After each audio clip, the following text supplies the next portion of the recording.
ॐ जननीं शरदं देवीं रामकृष्णं जगद्गुरुं पादपद्मतयो स्मृत्वा प्रणमामि मुहुर्मुहुः। আজ শুভ বৃহস্পতিবার। আজ আমরা আমাদের মাকে নিয়ে এসেছি। কোথায়? আমাদের গৃহে। মা আমাদের আবারও নতুন করে পথ দেখাবেন, কিভাবে আমরা সংসার যাত্রা নির্বাহ করব, কিভাবে আমরা সংসারে থাকব। আজকে আমরা পাঠ করব তীর্থে ও তপস্যায়। এটি আজকে আমরা পাঠ করব। এর আগের দিন আমরা পাঠ করেছিলাম সাধনা ও সেবা। এটি আমরা আগের দিন পাঠ করেছিলাম। আজকে আমরা মায়ের জীবনী থেকে আমরা পাঠ করব তীর্থে ও তপস্যায়। এক সপ্তাহ পরে কাশীপুর হইতে শ্রী শ্রী ঠাকুরের পুত অস্থির কৌটার সঙ্গে শ্রী শ্রী মাকেও ভক্ত বলরাম বসুর বাটিতে আনা হইল। জন্মাষ্টমীর দিন ওই অস্থির কিয়দংশ ভক্ত রামবাবুর কাকুর গাছি জগদ্দানে সমাধিস্থ করা হলো। এই ব্যাপার লইয়া গৃহস্থ ও ত্যাগী ভক্তদের মধ্যে মতবিরোধের কথা শুনিয়া শ্রী শ্রী মা বলিয়াছিলেন, এমন সোনার মানুষই চলে গেলেন, দেখেছ গোপাল, এখন ছাই নিয়ে ঝগড়া। শ্রী শ্রী ঠাকুরের অদর্শনে তাহার সাক্ষাৎ সেবাধিকারের হইতে বঞ্চিত হইয়া শ্রী শ্রী মার জীবন এ সময় দুর্বহ হইয়াছিল। মাঝে মাঝে তাহার মনে হইত, কি হবে এ কষ্ট সহ্য করে, চলে যাই তার কাছে। একদিন ঠাকুর দেখা দিয়ে বলিলেন, না, তুমি থাকো, অনেক কাজ বাকি আছে। 15ই ভাদ্র মাকে লইয়া ভক্তেরা বৃন্দাবনের উদ্দেশ্যে যাত্রা করিলেন। সেখানে যদি তাহার বিয়োগ বেদনার উপশম হয়, সঙ্গে যোগেন্দ্র, গোলাপ মা ও লক্ষ্মী দিদি চলিলেন। পথে দেওগড়, কাশী ও অযোধ্যার দর্শনাদি করিয়া তাহারা বৃন্দাবনে পৌঁছাইলেন। ব্রজধামে আসিয়া মায়ের মনে শ্রী রাধিকার মহাবিরহের ভাব জাগিয়া উঠিল। অজস্র ধারায় মা কাঁদিতে লাগিলেন। শ্রীরামকৃষ্ণ কৃপাধন্যা যোগিন মা কিছুদিন পূর্বে তপস্যার্থে এখানে আসিয়াছিলেন।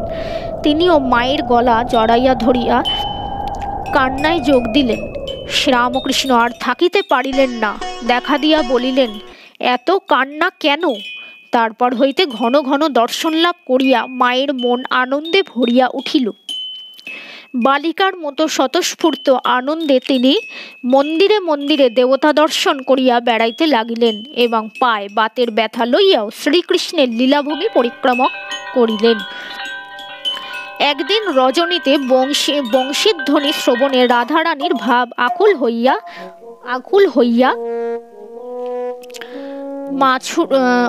হইয়া মা ছুটিয়া চলিয়াছেন। সুদীর্ঘ সৈকত অতিক্রম করিয়া যমুনা তীরে পৌঁছিয়া ভাবের আবেশে পড়িয়া যান। সঙ্গিনীরা অনুসন্ধান করিতে করিতে সেখানে আসিয়া তাহাকে ফিরিয়া লইয়া যান। কালাবাবুর কুঞ্জে থাকাকালে মা এত গভীর ধ্যানে মগ্ন হইয়া যাইতেন যে তাহার কানের কাছে জোরে জোরে বারংবার নাম শোনাইলে তবে সে ধ্যান ভাঙিত। মুখে মাছি বসিয়া যাইত, তিনি কিছু টের পাইতেন না। এই সময় শ্রীরামকৃষ্ণ তাহাকে দর্শন দিয়া যোগীন্দ্রকে দীক্ষা দিতে বলিলেন। দ্বিধাবশত মা প্রথমে ইহা পালন করেন নাই, কিন্তু বারবার তাহার ঐরূপ দর্শন হইতে লাগিল। শেষে যখন জানিলেন যে যোগীন্দ্রের পূর্বে দীক্ষা হয় নাই, উপরন্তু ঠাকুর তাহাকেও দর্শন দিয়া মায়ের কাছে দীক্ষা লইতে বলিয়াছিলেন, তখন আর তাহার দ্বিধা রহিল না। বৃন্দাবন হইতে একেবারে হরিদ্বারে গিয়া মা ব্রহ্মকুণ্ডে শ্রীরামকৃষ্ণের কেশনখাদি বিসর্জন দিয়া আসেন। ফিরিবার পথে জয়পুর, আজমির হইয়া প্রয়াগ সঙ্গমে স্নান করিয়া মা কলিকাতায় আসিলেন। বলরাম বাবুর বাটিতে পক্ষাধিককাল থাকার পর গোলাপ মাকে সঙ্গে লইয়া তিনি কামারপুকুর যাত্রা করেন। মাসখানেক পরে গোলাপ মা চলিয়া আসিলে শ্বশুরের শূন্য ভিটায় মায়ের জীবনের এক নতুন অধ্যায় শুরু হলো।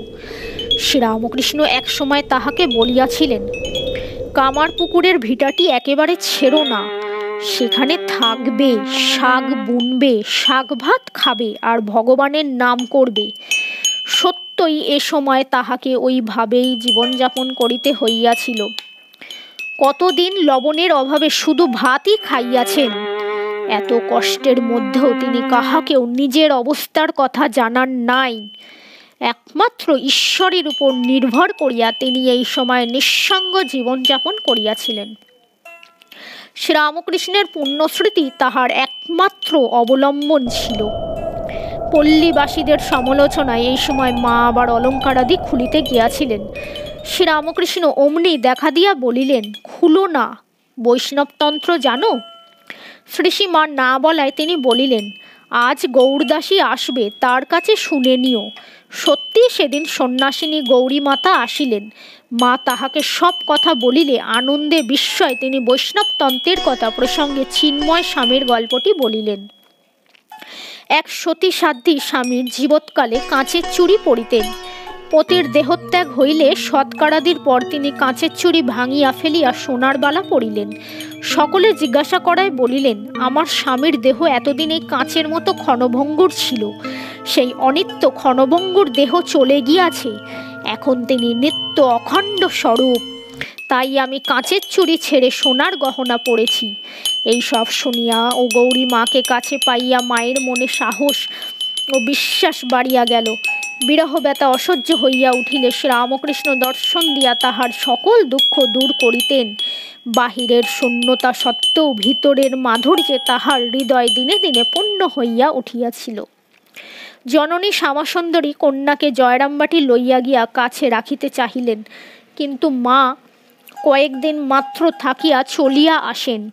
ত্যাগী সন্তানেরাও তখন শ্রীরামকৃষ্ণকে অদর্শনে ও তাহাকে বৈরাগ্যবশত নানা তীর্থে তপস্যায় রত। তাহারাও কেহ জানিতেন না মায়ের কিভাবে দিন কাটিয়াছে।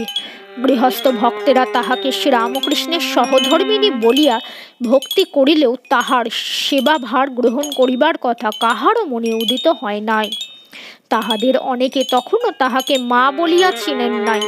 ত্যাগী সন্তানেরা লোকমুখে তখন মায়ের অবস্থার কথা শুনিলেন।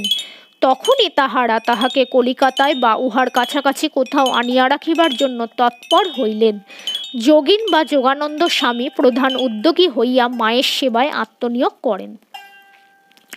আজকে আমাদের পাঠ এতটাই। আজকে আমরা শ্রী শ্রী মায়ের জীবনী থেকে আমরা এই পাঠের মাধ্যমে কি শিক্ষালাভ করলাম? এইটি শিক্ষালাভ করলাম যে আমাদের জীবনে যদি কখনো খুব আসন্ন বিপদ বা কষ্ট এসে উপস্থিত হয়, আমরা যেন আমাদের ইষ্টের প্রতি গুরুর প্রতি সম্পূর্ণ নির্ভর করি, ভরসা করি। যেমনটা ঠাকুর দেখালেন যে শ্রী শ্রী মাকে দেখা দিয়ে বললেন যে তোমার হাতের বালাটি খুলো না, বা সঠিক পথ নির্দেশ দিচ্ছেন। শ্রী শ্রী ঠাকুর আমাদের স্বপ্নাবস্থায় হোক বা কোনো লোকের মাধ্যমে হোক আমাদের কিন্তু ঠিক জানিয়ে দেবেন। এইটি কিন্তু ঠাকুর মা আমাদের জানিয়ে দিলেন। পরের বৃহস্পতিবার আমরা পাঠ করব সংঘ জননী। আজকের পাঠ আমাদের এতটাই থাকলো। ওং জননীং শারদাং দেবীং রামকৃষ্ণং জগৎগৌরং পাদপদ্মতয়ঃ স্মৃত্বা প্রণমামি মুহুর্মুহুঃ।